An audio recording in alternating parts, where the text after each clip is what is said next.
Hello guys, this is Williams Lab HD. Now in today's video we are going to see how well the ATI HD 4670 graphics card performs in games. Now this card was released in 2008 at a very competitive price of $80 and was designed for the lower to mid-range gaming computers at the time. Now I was amazingly able to purchase this card from a buyer on Craigslist for just $5. And for $5, I'd buy just about any graphics card that is PCIe compatible. It's amazing to see how this card was released nearly 9 years ago. And since then, GPU technology has quickly evolved and recently released cards are exponentially faster than this one. And that's where we have to ask the question today. Can this card game? Now, I don't want to get ahead of myself. The benchmarks will surely answer this question very soon. But honestly, on paper, this card doesn't look all that bad. Now, this card was manufactured on the 55nm process.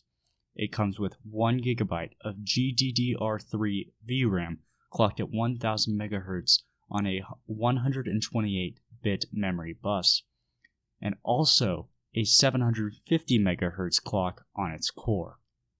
It has 320 stream processors, 32 texture units, and 8 ROPs.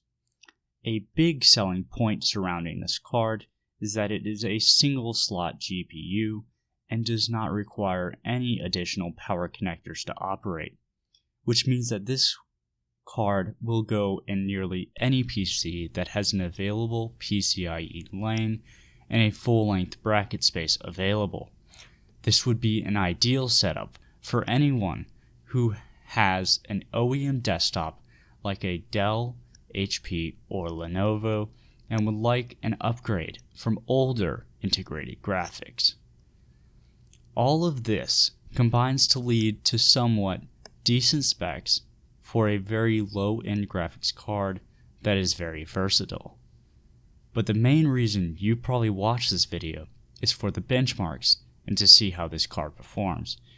And today I have benchmarked this card using a system with an AMD FX 4100 CPU, which is a quad-core CPU, which is a good enough processor to allow this graphics card to reach its full potentials in games and would be a realistic CPU to pair this card with. So let's go on to the benchmarks and see how this thing performs.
Now, as you can see from those results, this card really isn't half bad.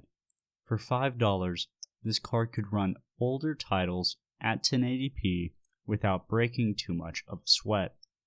I actually really like this little graphics card and will most likely use it in a build I'm doing soon and will be posting a video about it on YouTube once I get all the parts in.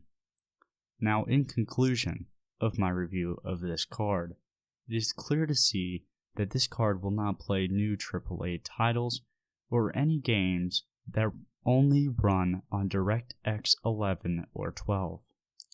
This card is most useful when playing older games and will play them at very reasonable settings.